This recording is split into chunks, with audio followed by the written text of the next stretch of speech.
Sessions podcast. And if you're watching this on the Heist YouTube channel, welcome back. I am incredibly excited because I've got a super consequential topic, and frankly, one that I haven't talked about a lot here the last couple of years, but it's changed a lot. And that is probably the most foundational and important thing that you can do selling on Amazon, selling online, which is product research, product development. How do you build stuff that people want to buy online? And probably one of the most foremost experts in this area, I've been lucky enough to connect with and bring on to the podcast, bring on to the show to talk about this topic in depth. That's Isabella Ritz.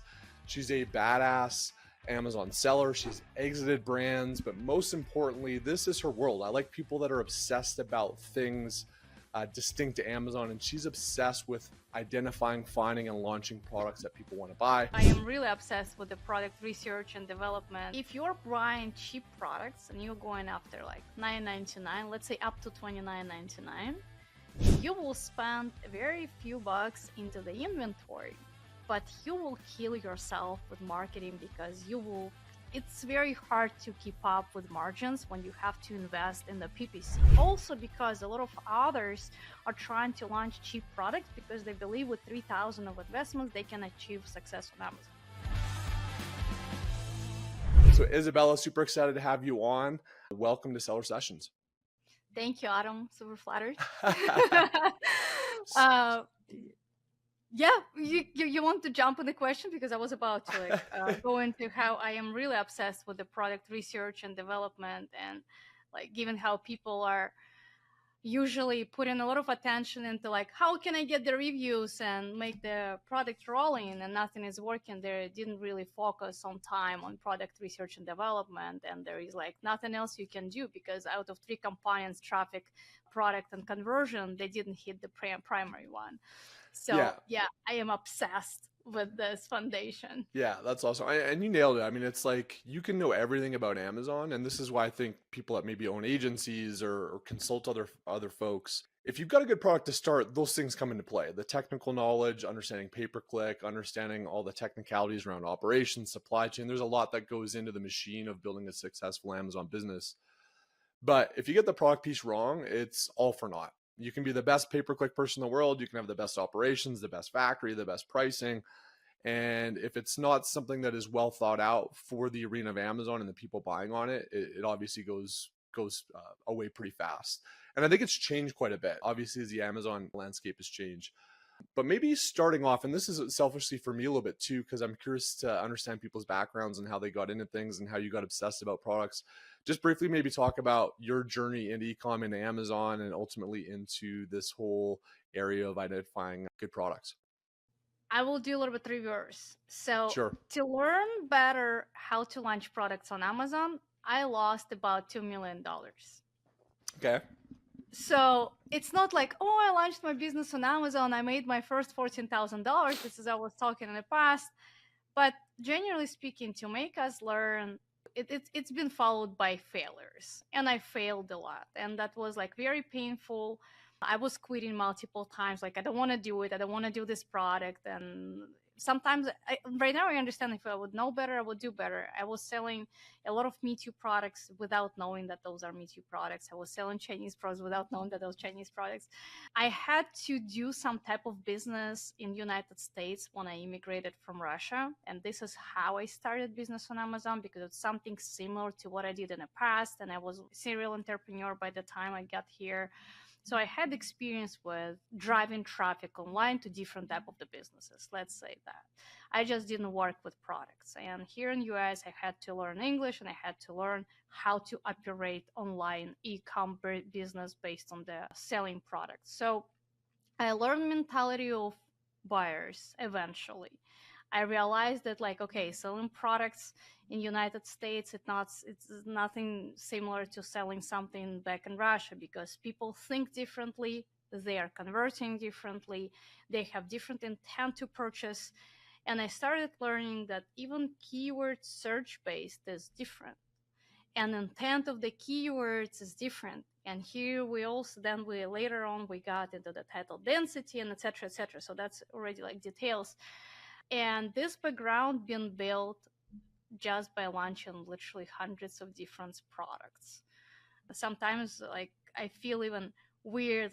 Somebody is talking about, oh, I was selling in travel category. I'm like, yeah, I also sold in this travel category this type of the products. Oh, I was selling pet. Yeah, I also sold in pet. And I was thinking, is there any type of products I didn't sell? Of course, like they are, but generally speaking, I touched based with a lot of them. Very cool. So I guess if we look at your experience of launching hundreds of products and kind of what you've learned, and obviously I think the spectrum has changed, right? Anybody that's been in the Amazon game for more than 3 4 years, the I guess the playbook and the heuristics around actually finding good products may have shifted a little bit. If we kind of look specifically, say the last 6 to 12 months, and maybe what you think is going to happen in the year or so ahead, I'm an Amazon seller. I found some form of success. Maybe I'm on the upswing. Maybe I'm like, oh man, can I still do this? I think there's people in both of those camps. What's your approach now? We've been on a phase, I would say it was pre-phase, like AI is coming. Everybody started talking about AI, AI, AI, AI, AI is cool. Let's go to the AI conferences. Let's talk about AI. Right now, Amazon hit us with AI. So we have now Cosmo and we have Rufus. And I know you recently interviewed Vanessa, so she spoke a lot about it on a podcast about Cosmo and Rufus. You guys can learn from her there. And there is no way right now for Amazon sellers not learning about those two algorithms. Because unless you will build the product the way how Rufus and Cosmo will communicate together to the buyer, there is no way you will be able to be successful, because now it's not just you're selling keywords, now you're selling the experience that previous clients had with the product to the future buyer. And if, for example, you're selling the keyword that is matching your product and you're not communicating this keyword in the form of the experience on your listing, that means Rufus will not pick it up. Rufus will not communicate with this to your future buyer. So unless you use AI when you're building product and SEO and keywords and pictures that will be relevant to experience, you will not be able to be successful, because all this algorithm is pretty much completely being changed right now. So AI is the number one, and people are hesitating to learn about AI. I faced recently, I'm doing product research challenge, and I've realized that a lot of people are hesitating to use ChatGPT paid version. Which And is like it's $10 or $20 or something, right? $20. Yeah, It yeah, is $20. yeah. But this $20 is providing you so many insights. You literally can put right now link to Amazon listing into the ChatGPT and ask to summarize something, and ChatGPT is able to do it, by the way. So you don't have to go to just like services like WalkAI, which I love to use, and where when we're building products to sell on Amazon, to summarize customer sentiment and experience and motivation, we're downloading files from WalkAI and interpreting these files through ChatGPT, because it let us interpret it so much faster and easy, instead of like reading review by review by review and after review, because this is like really saving your time and it's efficient. So now we can scrape 10,000 reviews from the competitors, download all of them into the ChatGPT, and really ask the question like your personal assistant. What customers are saying about this? What are they expecting? Who's my primary customer avatar? How I supposed to build the product? What I supposed to avoid? What are the primary materials I supposed to do? What I not supposed to do? Like, and etc. etc. It's just answering your question, summarizing AI, and the AI and implementation of AI towards your product development. That's something that it is absolutely no if you're not learning. So you have to do it. Yeah, 100%. So I think like peeling the onion back a little bit, it very much was a little bit more pragmatic, right? Like it was keyword based and it was how many keywords, what are the searches, doing your own risk assessment on competitors, reviews. I think one of the amazing things about selling on Amazon is you do have a pretty data rich upfront analysis you can run to determine what the risk is and understand your personal situation and which kind of markets you want to go after. And that doesn't really exist in retail and other places that are a lot more opaque with what information is available.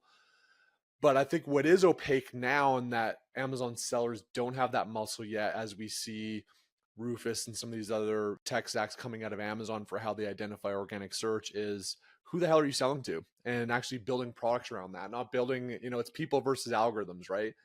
And it's not that the math and the science doesn't matter anymore in Amazon, because it certainly does as it pertains to product research and development. But there's this qualitative variable, which is who's buying it, why are they buying it, how are they using it, and how does that change the future of search on Amazon?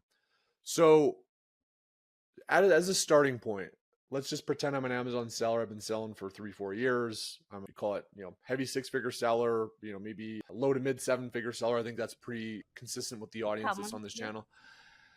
And they've mastered that. Okay, I know how to analyze the risk. I know what my budget is going in. I know what my risk appetite is for how competitive markets are, what the keyword, opportunity is for me to access it, what review counts I'm comfortable with, what I'm willing to work down for a first order, and kind of cover my basis. So we're talking about somebody that's already maybe well equipped for that world. How do I start now? If I'm like, let's use your travel example.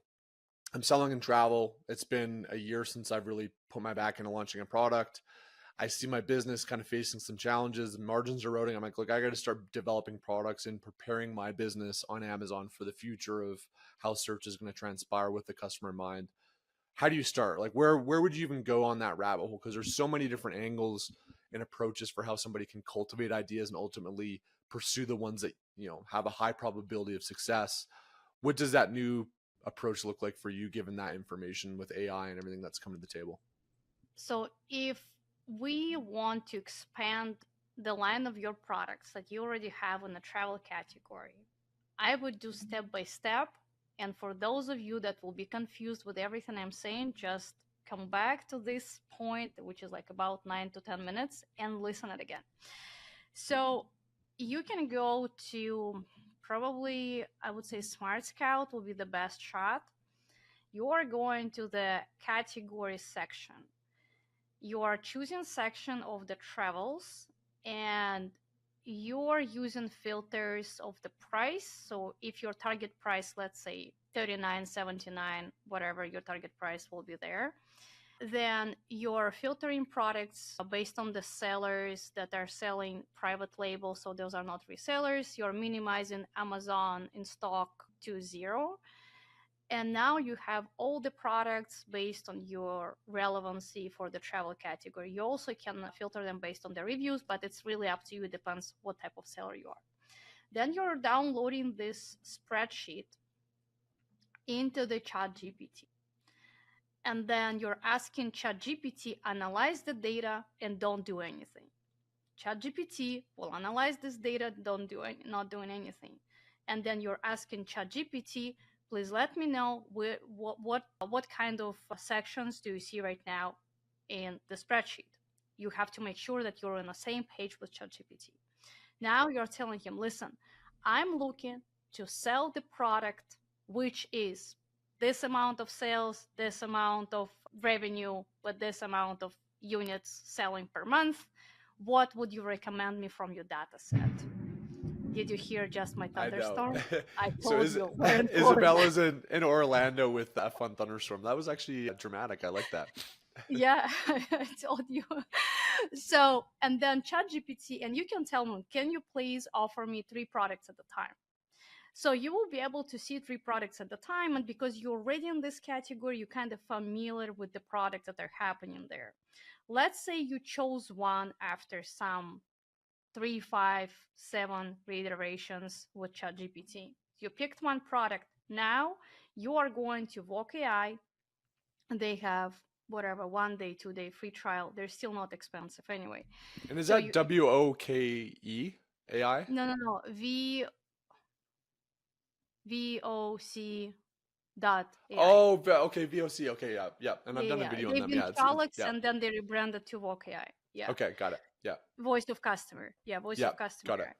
You're going to these guys, and then you're scraping all your competitors in this that are selling this product. It will take you about 5 to 5 minutes to analyze all these reviews. So don't hesitate to scrape reviews from the biggest one, because you really need to learn about your avatar on the back end. So now you have the data of what was wrong and right and good and bad about the product. So now you're downloading this spreadsheet, and Vokai will let you download, I believe, 5 or 6 sections. So it's not like one spreadsheet per page. You're just going on the right site and downloading all of them. Then you're creating new chat GPT for you. You don't have to even create the custom GPT. It's the same like in the GPT. Just make sure you're using paid version. So now you're downloading all those. And the first question you're asking is the same. Analyze, don't do anything. So download all 5 at the same time. Don't do one at a time. That's really important. And then you're asking ChatGPT, who is my customer avatar for this product? And then you're asking what people do not like about the product, what they do like about the product, what kind of improvements I can make for the product. And you're going one at a time, one at a time, one at a time, one at a time. Then at the end of all these questions, you made a discovery about the product. Now you understand what materials, what improvements you have to do, what you're supposed to do to build a better product than your competitor. Now you have a list. So, a next thing, of course, you probably want to communicate with your supplier. You know how to do that. And on another hand, you can also ask ChatGPT to create a concept design based on his recommendations for this product. And then you also have a picture, and now you kind of have an idea what you can work with. And if you want to move forward and you're like, oh, I actually like this idea, it's much better than everyone is on the market, you can also test this idea on Pickfu against biggest competitor and see what kind of feedback you have from your potential customer avatar. So it's just like, and all this you can do with AI with like, I would say 30-40 minutes. Yeah, 100%. Yeah, it's crazy. So then taking those concepts, and I love the approach, by the way, and I think that if you haven't flexed that muscle of using these tools and understanding them, I mean, you've got to. I guess, some people might get lucky and you might be able to ideate and just like you kind of make it happen. But I think our goal as Amazon sellers, especially those that are intermediate plus and have been in the game for a while, is to de-risk and to maximize our cash flow. And I think that it doesn't take too many mistakes, especially if you're going into categories that require a little bit more upfront investment before you bleed out. And then you've got Amazon fees and all these other things that are happening, increased pay-per-click costs. So for me, this approach, well, I think it's fun to create products this way and you end up creating more innovative products. And it's when you think through the lens of a customer and you start to use these tools, I think it really is just fun. But beyond that, it de-risks your cash flow because I think, you only Yeah, have the so goal many is to mistakes you can mitigate make. the risk. Like you Yeah. have to mitigate the risk when you launch Yeah. a product on Amazon. There are so many sharks and Yeah. they're just waiting till they will eat you. Like they are waiting Yeah. for a meat. So provide them anti-meat so that instead of them eating you, you will eat the market or you will take some percentage of the market. Yeah, 100%. So, in terms of finding factories, I guess, so I think that the tools that you just talked about really do give you an arsenal of things that you can take to a factory to make what you actually want with a lot more compelling. I think the old version was hey, go find the factory, they've got an existing product, maybe I reskin it or make some incremental changes, and then I'm off to the races.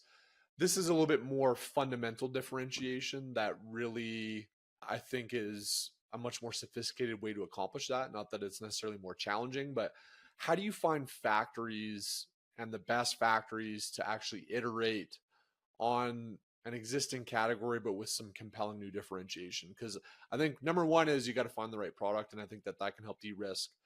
But it's all for naught if you find a factory that can't produce a product, the Supply quality's chain. not there, etc. So what's your general advice on going to that next level from taking these ideas that are differentiated around a customer archetype to actually finding a world-class factory that can do it at a price point and at a quality level that's not going to ruin you once you actually launch the product?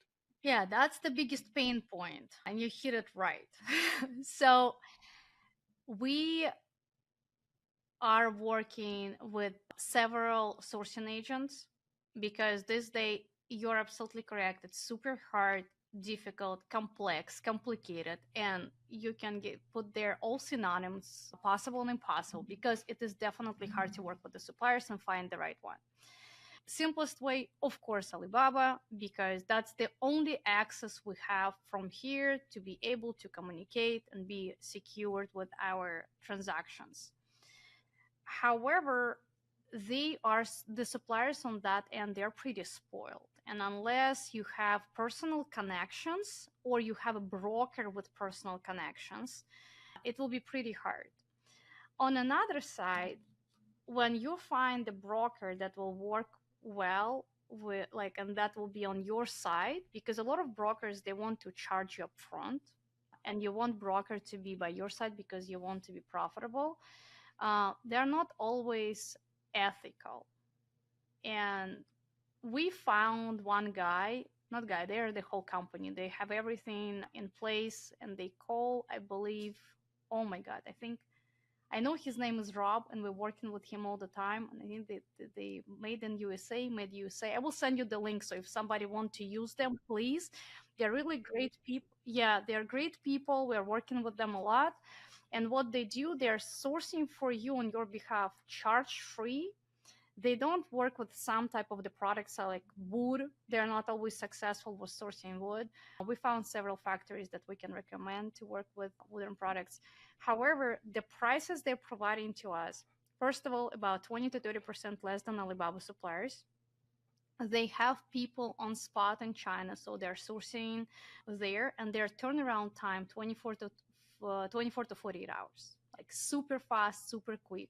Then they're working with the samples, and communications and coordination of the samples is really top notch. We are getting videos, we're getting photos, we're always having updates of what is going on, and they're securing with their US based contracts. So financially, you're really secure with your deals. And this is how we pretty much mitigated risk with the suppliers, but it took us years to find the best ones. We still have some sourcing agent for different type of products that are China based. And there are some pros and cons. Everyone's supposed to find their own agent there because not everyone is able to, I would say, much based on the emotions and type of the temperament. You know, people are different. Not everyone has patience to speak to the supplier. Patience. So, yeah, I would say just work with the broker that knows that what they're doing. And the ones that you found that have been really effective, what's the general business model for them? Is it a percentage of invoice value? Like They are what's charging factory. They are charging okay. factory, and you are winning price based because they are negotiating on your behalf that the prices they're giving you are really 20-30% less than Okay. if you will communicate yourself on Alibaba. It's very transparent. Nobody's saying they're working for free. Of course not. It's about business and everybody wants to make money. But they even don't have any MOQ. They can work with you like 300 units, 500 units, or Cool. whatever amount you want to. Cool. All right. So let's say that you've analyzed the market, you've identified opportunities through the AI kind of nudges that you talked about. You've got a concept, you've taken that to a broker. They've went out and found and peeled through all that headache, which is really challenging now to find the best factory, get the price point right. You're off to the races, you want to make the product. How do you think about the economics of pricing, margin, return on investment for Amazon sellers in this new era of Amazon, where obviously there's a lot more complexity, there's a lot more logistical costs, there's obviously new fees that we've got to worry about.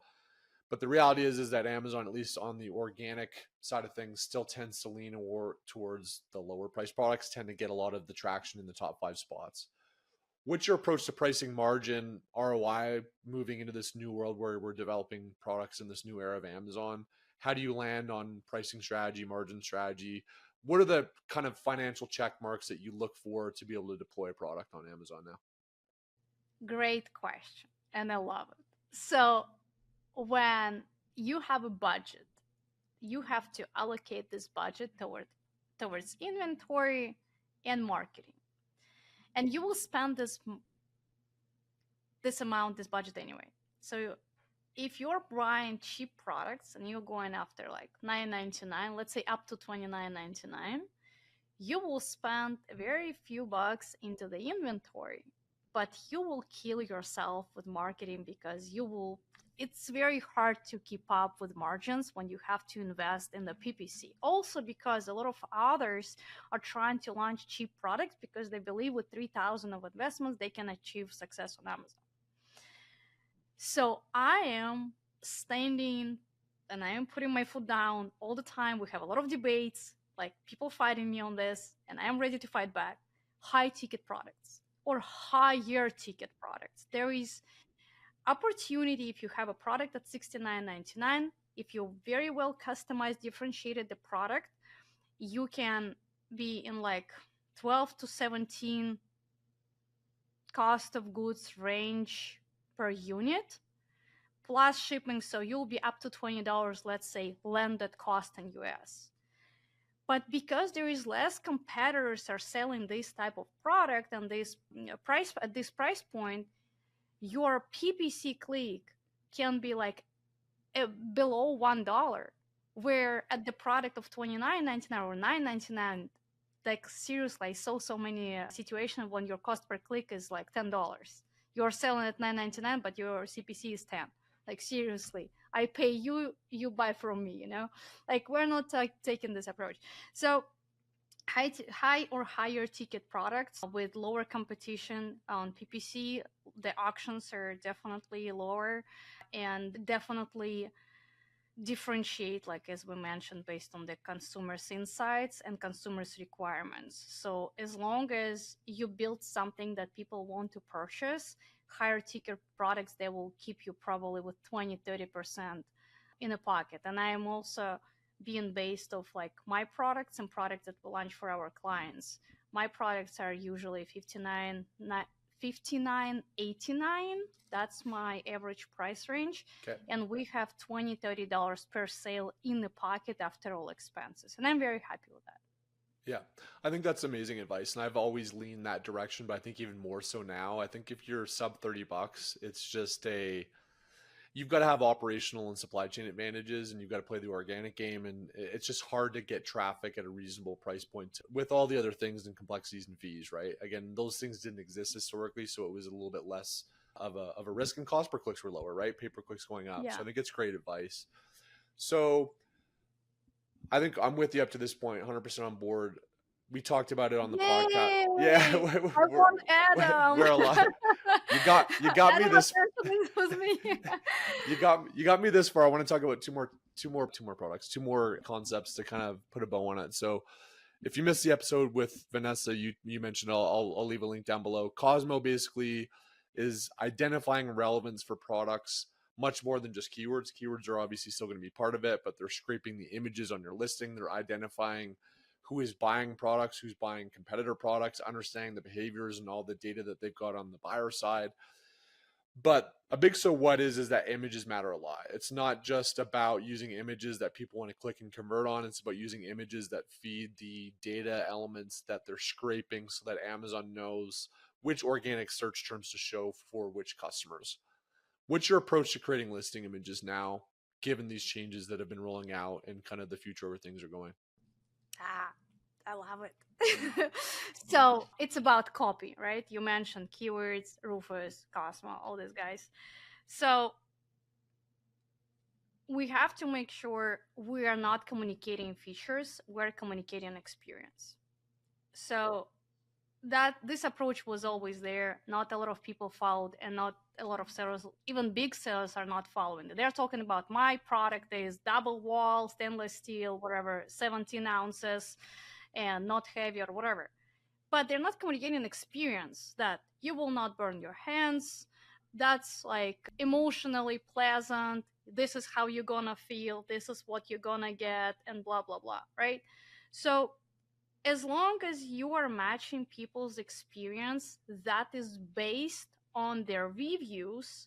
So if people said in their review, that was a great gift for my brother because he's playing soccer on the field, and that was, I don't know, something also approved by his trainer, that you have to put this on a listing, being approved by trainers and great for brothers of the age 29 to 32. Of course, like I am speculating right now, but you have to learn what reviewers of your competitors are talking about, or your reviewers already talking about, if you want to improve your listing, and then put this on your listing as well. And how you can do it, you can also use GPT for that. Now I remember I was doing one of the webinars. I was a guest at one of the webinars like a year ago, and somebody said, "So, what's your favorite AI?" And one guy said, "Please don't mention GPT." Ha ha ha! That was a smirk. I'm like, he probably doesn't know what GPT is capable of, because GPT is right now like pretty much assistant. So when you have all this data of like customers, of the sentiments and insights of the customers, you're also asking to list, I don't know, 10, 20, whatever amount of the most common experiences of customers that they mentioned, positive and negative. And then you're explaining to GPT, like, listen, my product is this, and my product is having this type of the features. Can you please create a copy for my listing, slide number 1, number 2, number 3, number 4, number 5? Amazon lately showing 6 slides mostly, unless you will click on the listing or on desktop, so you guys know this stuff. And you're asking, can you please create copy for all this number of slides, being based on these experiences, knowing the features of my product? And now you're playing with what GPT gives you. Doesn't mean he will give you everything perfectly. You still have to adjust and guide him to the direction you want. And then you're creating slides with your designer. If you're great, you can use Canva. I am not great. I trust designers, period. So, like, I think people are supposed to be experts at what they do, and we have to trust experts.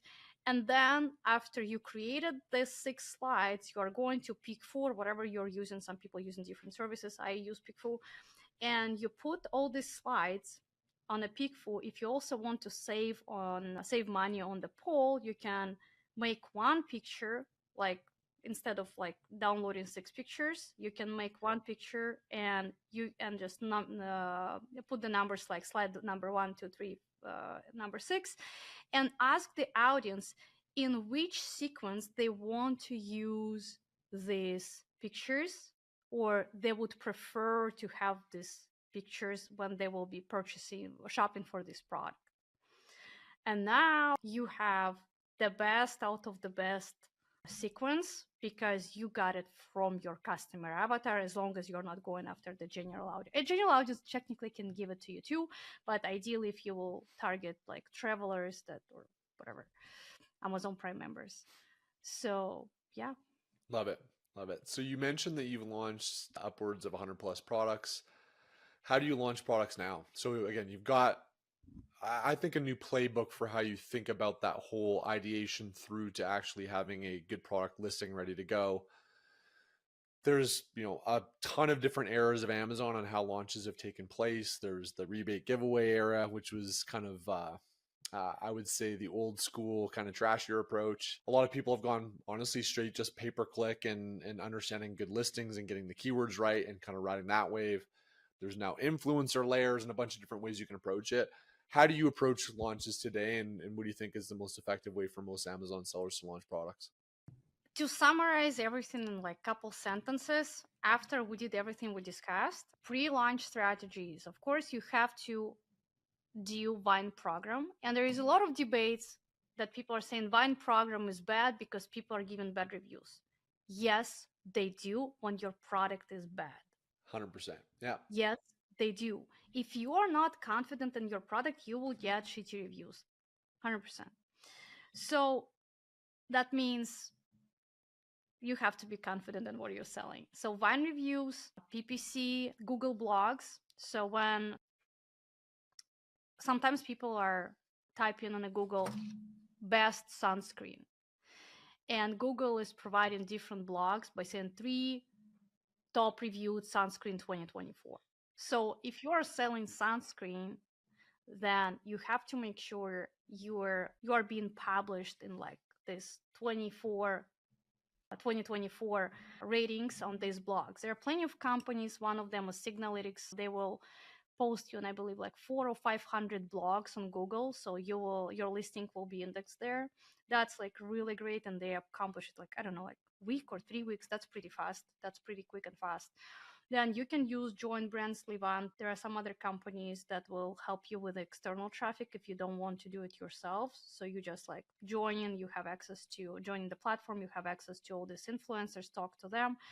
The only thing here, what we found will work best if you did not have any influencers to review your listing in the past, so you don't have any, generally speaking, proven track record. You should find one or two influencers that will actually make money of you. And on another part, if one of the big influencers was able to review, to give you like some great shout out, and you gave them a pretty good cut from a commission from your product, then other influencers are going after you immediately. You just have to be very efficient with how big will be the commission when you are paying to them. And also, here's another part: when you will be looking for the influencers, you can also go to the same Voc AI. They have, I believe it's called social listening. They have another tool inside of the platform. It's social listening. You can put the keyword of your product and see what is going on social media on the side of the bloggers. And you can reach out bloggers like Adam, but in the category of travel, and talk to them, so they will give you a shout out or they will review your product on like all the social media platform. And newsletters, that's like a big one.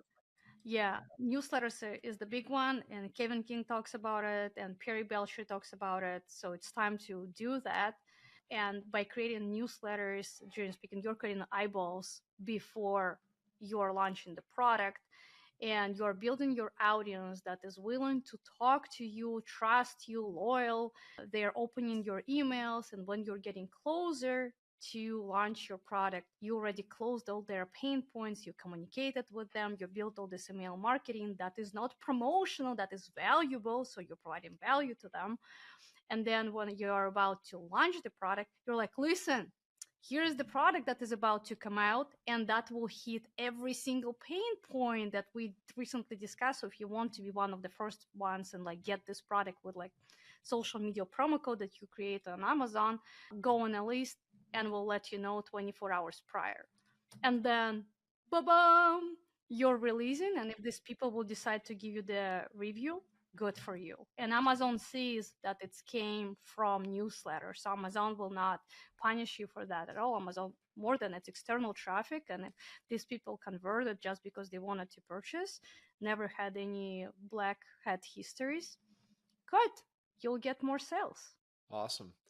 Well, you brought the thunder literally and figuratively on this, and I think all this stuff sequentially makes a lot of sense, but I think that there's the nuances and the new ways of thinking about it that you don't hear a lot about now. I think there's still a pretty, at least in the kind of Amazon ecosystem of content, there's still a lot of this just, I'm just going to use software filters. And a lot of it reminds me of some of the more simplistic approaches that don't really align with where things are going. And so I think a lot of what you talked about makes a ton of sense for both what's available on the back end with AI as well as what's happening on the front end of the buyer experience for folks searching on Amazon. Each one of those topics honestly probably could have been their own hour-long conversation, and there's obviously, we scraped on the details a little bit. If somebody wants to dive into these topics further, I know you've got a lot of content out there. You obviously also have, I believe, a consultancy or an agency that helps people along with these processes. Where can folks go next if this excited them and they wanted to learn more about your world? Instagram. I'm not doing Instagram so good like Vanessa. I'm entertaining people a lot too. My Instagram, Ritz Momentum. Okay. LinkedIn, Isabella Ritz.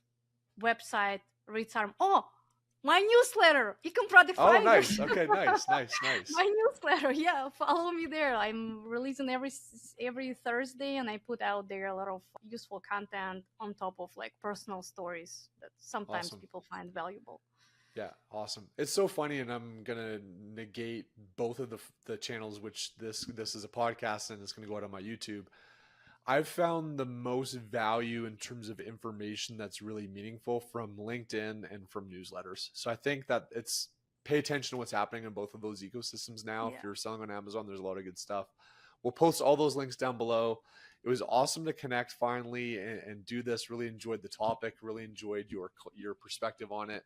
we'll have to do this again because this is, something that's ever changing and evolving, and I'm sure it'll be nuanced and different, 12 months from now. So we'll follow up on future conversations. It was awesome having you Thank on. you. Yeah, thanks so much for sharing so much value. Thank you.